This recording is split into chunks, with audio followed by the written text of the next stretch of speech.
Pandian stores upcoming எபிசோட்ல என்ன நடக்க போறதுன்ற ப்ரெடிக்ஷனை இந்த வீடியோல பார்க்கலாம். இங்க அஞ்சலி சரவணன் கிட்ட தங்கமயில நினைச்சா எனக்கு ரொம்பவுமே பாவமா இருக்கு, நீங்க தங்கமயில் கூடவே சேர்ந்து வாழுங்க அப்படின்னு சொல்லிட்டு இருக்காங்க.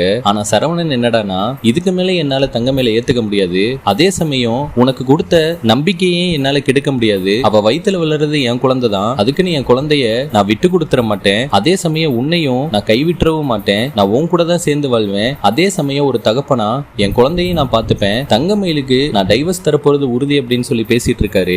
அதனால சரவணனோட குடும்பம் எல்லாருமே ஒரு குழப்பத்துல தான் இருக்காங்க. இப்ப என்னதான் பண்ண போறோம்னு தெரியல. சரவணன் வேற இப்படி உறுதியா இருக்கான், அங்கிட்ட தங்கமயில நினைச்சாலும் கவலையா தான் இருக்கு, என்னதான் பண்றதோ தெரியல அப்படின்னு சொல்லி ஒரு குழப்பத்துல தான் இருக்காங்க. இங்கிட்ட தங்கமயிலோட அம்மா என்னதான் ஆனாலும் நீ டைவர்ஸுக்கு சம்மதிச்சிடாத, இந்த குழந்தைய காரணம் காட்டி டைவர்ஸ் தரவிடாம பண்ணிரு, எல்லாம் உன் கையில தான் இருக்கு மயில அப்படின்னு சொல்லி இங்க தங்கமயிலோட அம்மா தங்கமயில் கிட்ட சொல்லிட்டு இருக்க. இப்ப கோர்ட்ல வாதமும் நடந்துட்டு இருக்கு. எல்லாருமே தங்கமயில் கெஞ்சுவாங்க, எனக்கு என் மாமா கூட சேர்ந்து வாழணும்னு ரொம்ப கட்டாயப்படுத்துவாங்கன்னு சொல்லி எல்லாருமே எதிர்பார்த்துட்டு இருந்த இந்த நேரத்துல சரவணன் எனக்கு இவ கூட வாழ விருப்பம் இல்லைன்னு சொன்ன உடனே தங்கமயிலுமே எனக்குமே இவர் கூட வாழ விருப்பம் இல்ல, எனக்குமே டைவர்ஸ் வேணும், என் குழந்தைய நான் பார்த்துப்பேன், அவரே வாழ விருப்பம் இல்லைன்னு சொல்லும் போது நான் எதுக்கு கட்டாயப்படுத்தணும், அவரோட விருப்பப்படியே எனக்கு டைவர்ஸும் கொடுத்துருங்க அப்படின்னு சொல்லி ரொம்பவுமே ஒரு போல்டான முடிவு எடுத்து ஜட்ஜு முன்னாடி இப்படி பேச அங்க இருக்க எல்லாருமே ரொம்ப அதிர்ச்சி ஆயிடுறாங்க.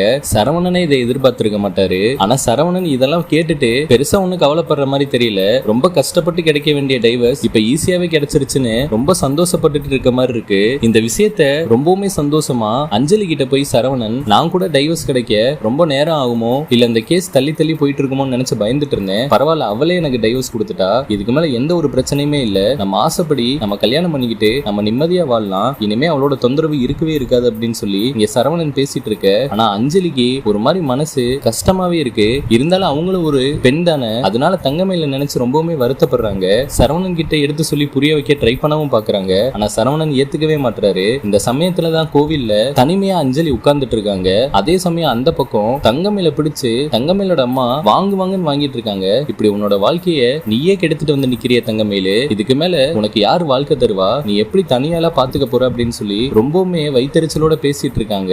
இதெல்லாம் அவ்வளவு போய் சொல்றதுக்கு முன்னாடியே இந்த பாகியம் யோசிச்சிருக்கணும். அதை விட்டுட்டு இப்ப உட்கார்ந்து எல்லா தப்பையுமே ஏதோ தங்கமயில் பண்ண மாதிரி பேசிட்டு இருக்காங்க. இப்படி பாகியமோட பேச்ச ஒவ்வொரு விஷயத்திலையும் கேட்டுதான் தங்கமயில் இந்த நிலைமைக்கு வந்து நிக்கிறாங்க. பரவாயில்ல, இந்த தடவையாச்சும் அவங்களா ஒரு முடிவெடுத்து ரொம்பவுமே போல்டா என் குழந்தைய நானே பாத்துக்கிறேன் அப்படின்னு சொல்லி முடிவெடுத்தது பார்க்கவே ரொம்ப நல்லா இருந்தது. அதே சமயம் இந்த பக்கம் கோவில்ல தனியா யோசிச்சுட்டே உட்கார்ந்துட்டு இருந்த அஞ்சலி பல சிந்தனைகளை நினைச்சிட்டே இருக்கும்போது அந்த பக்கமா வந்த மீனா எதிர்பாராத விதமா அஞ்சலிய பாக்குறாங்க. அஞ்சலியை சந்திச்சு, எங்க சரவணன் மாமா தான் முட்டாள்தனமா ஒரு முடிவு எடுத்து இருக்காரு அப்படின்னா நீங்களும் அவரோட சேர்ந்துகிட்டு இப்படி பண்ணிட்டு இருக்கீங்க, நீங்களும் ஒரு பொண்ணு தானே, பாவம் தங்கமயிலக்கா அவங்க என்னதான் பொய் சொல்லி இருந்தாலும் இப்ப சரவணன் மாமாவோட குடும்ப வாரிசை சுமந்துட்டு இருக்காங்க, இதே நிலைமையில நீங்க இருந்தீங்கன்னா என்ன பண்ணுவீங்கன்னு கொஞ்சம் யோசிச்சு பாருங்க. சரவணன் மாமாவுக்கு நீங்க தான் புத்திமதி சொல்லணும், அதை விட்டுட்டு நீங்களும் இப்படி சேர்ந்து பண்ணிட்டு இருக்கீங்களே, இதெல்லாம் கொஞ்சமாச்சும் நல்லா இருக்கா? தங்கமயிலக்கா பொய் சொன்னாங்க தான், ஆனா அவங்கள ஒண்ணும் பொய் சொல்லவே இல்லையே, தங்கமயிலோட அம்மா தானே பொய் சொன்னதுக்கு எல்லாத்துக்குமே காரணம், ஏதோ தன்னோட வாழ்க்கை தான் கையை விட்டு போயிருமோன்ற பயத்துல தானே அவங்க பொய்ய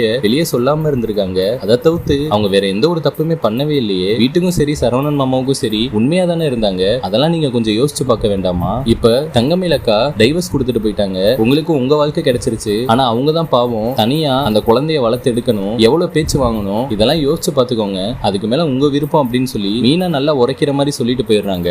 இதனால பாதிக்கப்பட்ட அஞ்சலி இருந்துட்டு மனசு கேட்காம மீனாவை கூப்பிட்டு, ஒரு நிமிஷம் நின்னுங்க, எனக்கு தங்கமயிலோட வீடு எங்க இருக்குன்னு சொல்றீங்களா, எனக்கு அவங்கள நேர்ல பாக்கணும்னு சொல்ல மீனாவுமே அஞ்சலியை கூப்பிட்டு நேரா தங்கமயிலோட வீட்டுக்கும் போக அங்க அஞ்சலியை பார்த்த உடனே தங்கமயிலோட அம்மா ரொம்பவுமே டென்ஷன் ஆகி, இவளை எதுக்கு வீட்டுக்கு கூட்டிட்டு வந்திருக்க, இவளாலதான் என் பிள்ளையோட வாழ்க்கையே போச்சு, என் பிள்ளை குடிய கெடுத்தது பத்தாதுன்னு இன்னும் வேற என்னெல்லாம் பண்ண வந்திருக்கா அப்படின்னு சொல்லி ரொம்பவுமே கோவமா பேசிட்டு இருக்க. அப்பதான் மீனா இருந்துட்டு, ஒரு நிமிஷம் இருங்க, அவசரப்பட்டு பேசாதீங்க, அவங்க ஏதோ தங்கமயில் அக்கா கிட்ட பேசணும்னு வந்திருக்காங்க, என்னன்னு தான் பேசிட்டு போட்டுமே அப்படின்னு சொல்ல. அப்பதான் அஞ்சலி வந்து நேரா தங்கமயிலோட கையை பிடிச்சு, நீங்க ஒன்னும் கவலையப்படாதீங்க, கண்டிப்பா சரவணன் உங்க கூட சேர்ந்து வாழ்வாரு, அதுக்கு நான் பொறுப்பு, என்னதான் இருந்தாலும் நானும் ஒரு பெண் தானே, உங்களோட நிலைமைய புரிஞ்சுக்க முடியாத அளவுக்கு நான் ஒன்னும் அவ்வளவு மோசக்காரிலாம் இல்ல, உங்களோட வாழ்க்கை கண்டிப்பா உங்களுக்கு திரும்ப கிடைக்கும், அதுக்கு நான் பொறுப்பு அப்படின்னு சொல்லி தங்கமயிலுக்கு நம்பிக்கையும் கொடுத்து ஆறுதலும் கொடுத்து சத்தியமும் பண்ணி தராங்க.